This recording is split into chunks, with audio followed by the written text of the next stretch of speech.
All right, class. Now, what if we want to buy a house? So we have lots of words that go with a house, but it's the same formula as a car. So once we've done the payment formula, at least we just have to write down one type of formula for all cars and houses. But we have all these extra words that kind of go with a house loan. First of all, we don't even call it a house loan. We call it a mortgage. Okay, so mortgage is that long-term loan. Then we have the word down payment. A down payment is where you come to the table with money, right? And they usually want, if you're a first time, you could probably get away with like a 5% down payment. But if you're like me and you've bought a couple homes, they expect 20%. So you should have 20% of your house loan. So think about that. If I buy a $500,000 house right now, because honestly, that's kind of what the houses are going for in Sheridan, Wyoming, that's $100,000 I should have upfront before I can get this loan. Back in 2007, 2008, when the housing market crashed, they gave loans to people that had no down payment, and the loan was for almost the same amount of money as they made. So if I'm bring home $4,000 a month and my mortgage is 3,500, how long am I going to be able to afford that mortgage? I'm not. I'm not. So they were loaning more money than people could afford back, and then everything crashed. So we've kind of gone this way where houses are really expensive. So we'll see kind of what happens, because now people can't afford a house because they've gone so much up in money. So mortgage down payment, amount of the mortgage, that is the difference between, how much money you put down and how much you're financing. And so the amount of the mortgage is what you actually finance, right? So you could subtract those. Mortgage brokers are the people that lend you money. And then we have this interest rate piece, right? I have been pointing to these with the wrong pointer. Oh, what do you do? So this fixed rate and this variable cost. So fixed rate is where your loan rate is exactly that all the time. This is how much money I'm going to pay in interest. A variable rate can go up and down with whatever is the going rate. So what happens is, maybe I get an adjustable loan rate right now for 5% because loan rates are kind of higher and they're 6%. Well, then it goes up higher, and now all of a sudden my payment changes and I have to come up with more money every month because my rate changed. Now, yes, it could go down as well or up. So that variable rate I don't suggest for most people. Okay. If the rate changes, you have to be able to afford a higher payment. We always can afford a lower payment. Okay. So a couple other things come in, and they call these points, or this textbook calls them points. This has always been your closing amount. So points refers to percent. So if I say 1.1%, 2 points, 2%. So if I go to buy a house, I have what's called closing cost. You are paying to make sure the title is clean to a title company, that there's not any liens against that home. You're paying the company that makes your loan. You're paying your taxes up front. All these things are closing costs, and they're typically between 1 and 3%. Sometimes they can go as high as 5% of the loan you're asking for, okay, after your down payment. So the other thing that we also have is this truth in lending. They have to give you a document that shows, if I pay this much, this is how much I owe. If I pay this much for the, not saying that right, for the first month, here's how much you pay, here's what you now owe. Second month, here's what you pay, here's what you now owe. It breaks down every little thing for you. So they have to provide that to you. Now, in order to pay your taxes for your house every year and your insurance, because you have a lender, they require insurance. What they do is they do an escrow account. Basically, they say, I think your taxes will be this. I think your insurance will be this. And they make your payment higher, and then take that money. It's called an escrow account. Okay, so like my escrow account was like $250 a month for insurance and taxes. So every month they took an extra 250. My payment went up $250, and then at the end of the year they would look to see if there was a balance or if you owed more money. So maybe taxes went up, you might owe more money at the end of the year. So escrow, typically part of your payment. So here's our payment formula again. Let's look at this first example. The price of a house is $195,000. The bank requires a 10% down payment and 2 points at the time of closing. The cost of the home is financed with a 30-year fixed rate at 7.5. It's a pretty high rate, not gonna lie, but that's kind of what it's going for right now in 2022. So let's look at this down payment first. 10% down. So we just can figure out 10% of something by timesing by it. So times by 10%, 0.10 or 0.1, and I get 195, 19,500. You just move the decimal one place over. So I get $19,500. That's how much money I have to have before they will even give me this loan. So if I'm bringing this much money to the table, how much am I financing of this house? Well, I would take the 195 that the house cost, and I'd subtract off my 19,500, and I would get that I am going to finance $175,500. Now they want a down payment because you don't want to walk away from your $20,000 and all your monthly payments that you made. That's why they require a down payment. If I put no money on and I can't afford this house anymore and I walk away, I'm not losing very much. My credit's going to be crappy, but I didn't lose my down payment. That's why a down payment is required more now. Okay. Very important thing happening. Coffee. Okay, how much must be paid for the 2 points at closing?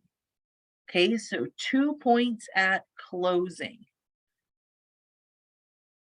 Okay, so do I pay closing costs on money that how am I going to say this? Do I pay closing costs on the price of the house or how much I'm financing? Well, they all have to do with your financing. So if I bought $1 million house and I bought $250,000 to the closing, I'm not paying all these taxes and things on the money I brought to the table. So when I go to do the 2 points, it's of the 175,500, and 2 points represents 2%. Okay, so we're timesing them by 2%. And what is 2%? I keep looking at the wrong problem. 3,510. So I have to also have $3,510. So I have to bring this plus this with me to buy the house. Okay, so we are going to find the payment. We're not going to worry about our escrow. Okay, and that's on your project you have over buying a house or on anything else in your homework. You don't really have to worry about the escrow part very much. It just adds usually a couple $100 per month. But let's find our payment. So our payment formula says to take the 175,500, right? What I'm financing times, what was our rate? 7.5. So 0.075 divided by 12. And then you had to divide that by 1 minus, I couldn't remember the formula for a second. 1 plus 0.075 divided by 12. And you will be able to bring the formulas with you. So write those down. And then 30 years. So make sure you are writing down the simple interest, the compound interest, the annuities, both formulas for annuities and bring in a payment formula with you for the next exam because I don't give them to you. Okay, calculate this out. What would be our mortgage?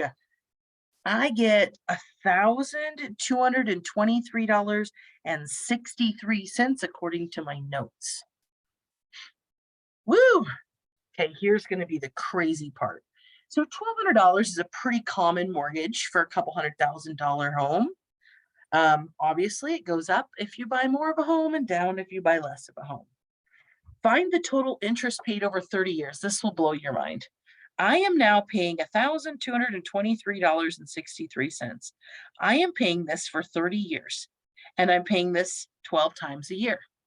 Same thing we've used over and over and over. P times N times T, right? So 1,223.63.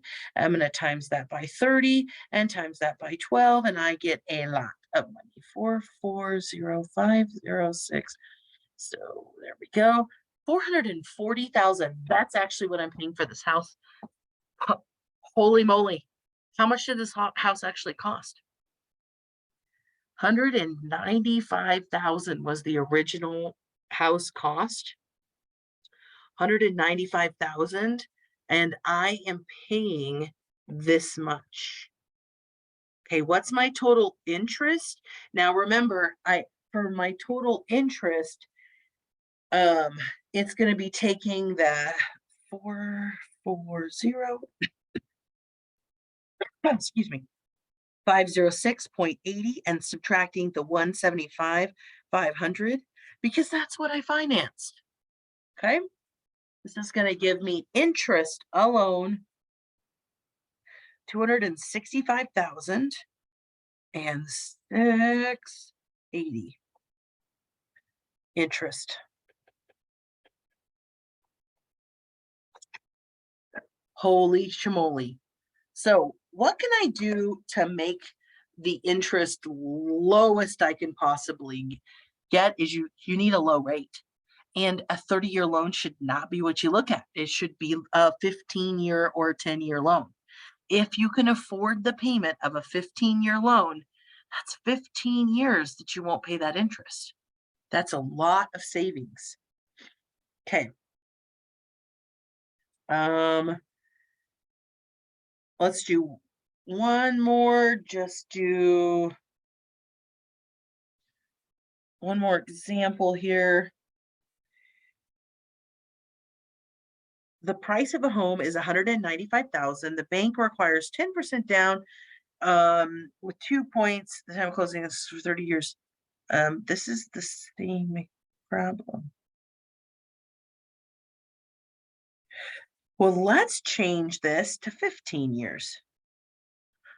Let's just see the difference. I would love for you to see the difference. This will be perfect.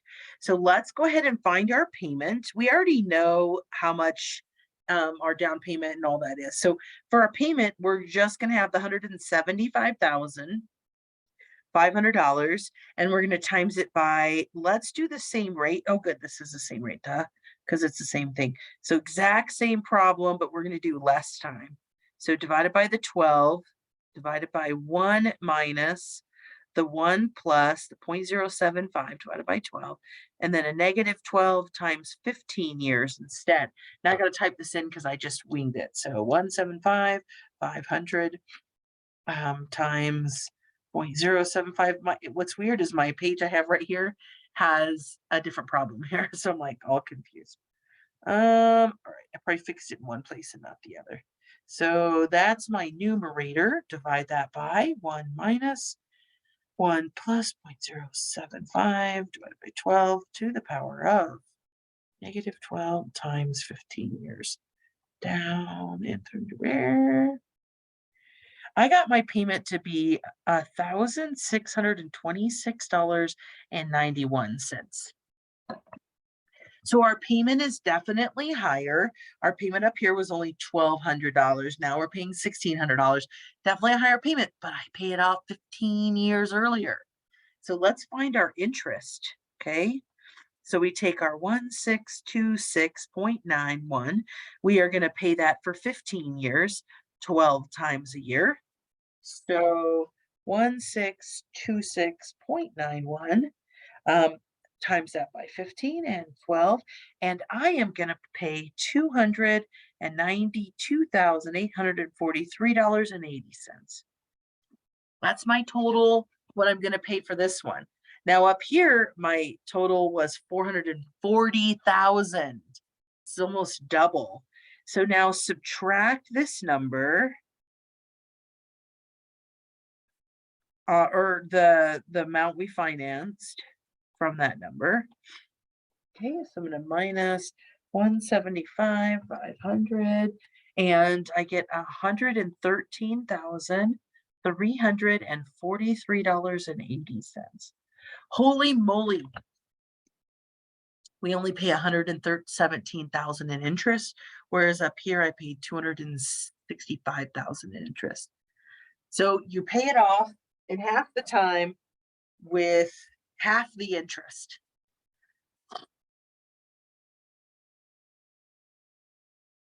So, take anything away from this lesson, try to do a smaller year. Don't just say, I'm going to do 30 years because that's what everyone does. Okay. Look at a 15-year loan. Can you pay for it? Then we have something called, so last idea for this section, loan amortization schedule. Amortization. I'm forgetting the T. The loan amortization schedule. That doesn't sound right, but whatever.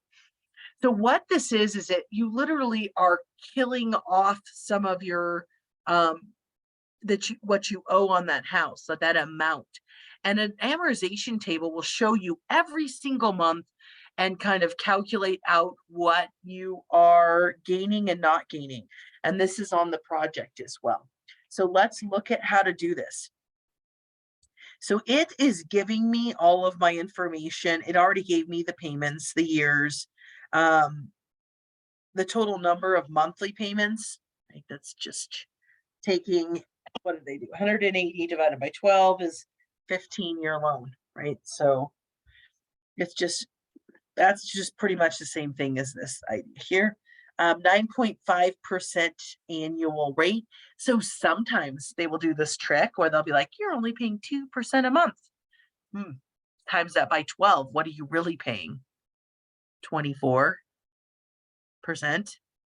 So be careful. We want an APR, annual percentage rate. They can trick you with not giving it as an APR. So the way that I figure this out, this is per month. This is breakdown per month. Is I know at the very start of this loan, I owe this much money. Okay, so I'm going to take the start of this loan, the 130,000,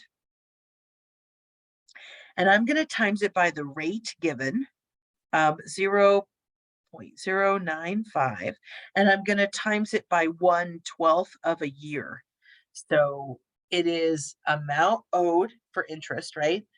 Times your rate. This is PERT, simple interest, just because we're calculating out just the interest in 1 month. That money will go back in or whatever. So when we look at just 1 month, we're looking at simple. But when I calculate this out, I get $1,029.17. So here's what's crazy. That's how much interest you're paying month one. You just gave the bank $1,357.50, but this much of it goes to interest. So to find your principal, you take your answer from before and you subtract your, oops, I subtracted it the wrong way. Hold on. You take your payment and subtract the 1,000, the interest. And that's going to give us our principal amount. I'll try to squeeze it in, $328.33. Okay, so I paid this much in interest, and these always add to your payment. So we're taking and we're looking, when I give this payment, how much of it is going to interest and how much of it actually pays off your house. It's insane how little of your payment goes to the house and how much goes to interest. So that puts me at a balance of $1,029 and 671 and 67. So what I did is I subtracted to get this, I subtracted this one minus this to get this. I should have put that in there, but I don't think it would have. Now then, to do the next month, because the interest is compounded each month, you take this as your new one. So you would take now 129, 671,067, and I times it by the 0.095, the rate, and the 1/12. And the next month, I then will pay a little. I feel like that's wrong on my paper. Hold on.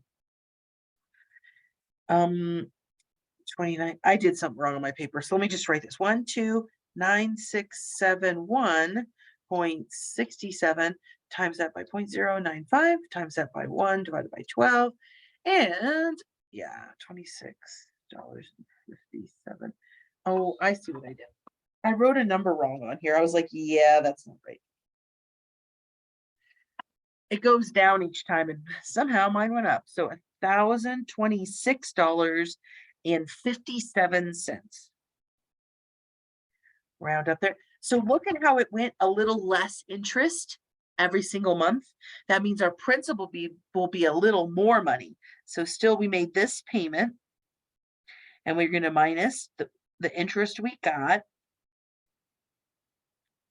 Gosh darn it, that's 57. It looked like 56. 57. Okay, and then that made 330.93.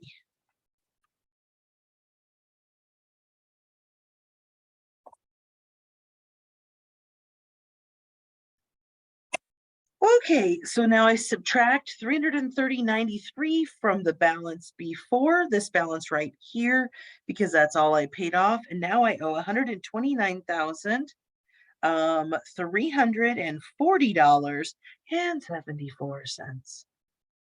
Oof.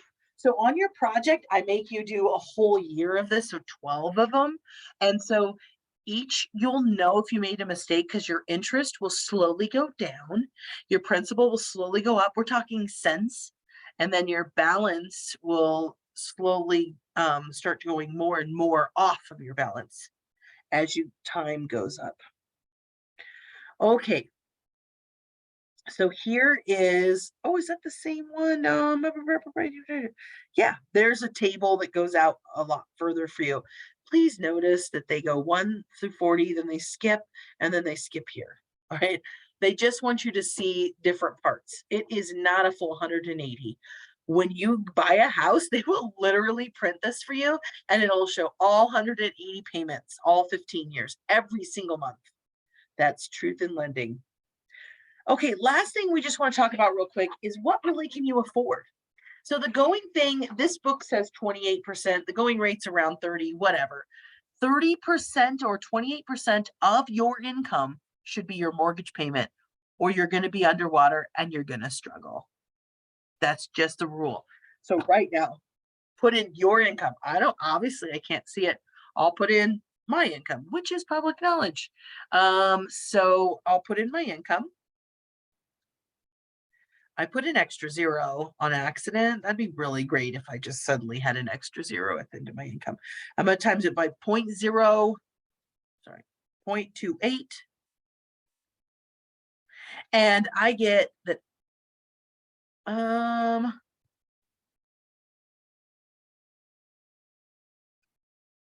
I get that my payment should not be more than $1,400 a month. That's what my payment should be, so that I can afford my heat, my gas, my food, my car, my kids. So figure that out for yourself. That's what your mortgage should be. Should be no more than whatever 28% is. And then spend no more than 30% of your grossly on all your debt. That's what they say. Basically, you really need to keep these big payments low so that you have enough money to get sick and have to go to the doctor and have your tire blow out on your car or your kid gets sick. You need that extra money. Or darn it, I want to go on vacation. All right. Don't forget to start your project on this stuff too. Catch you later.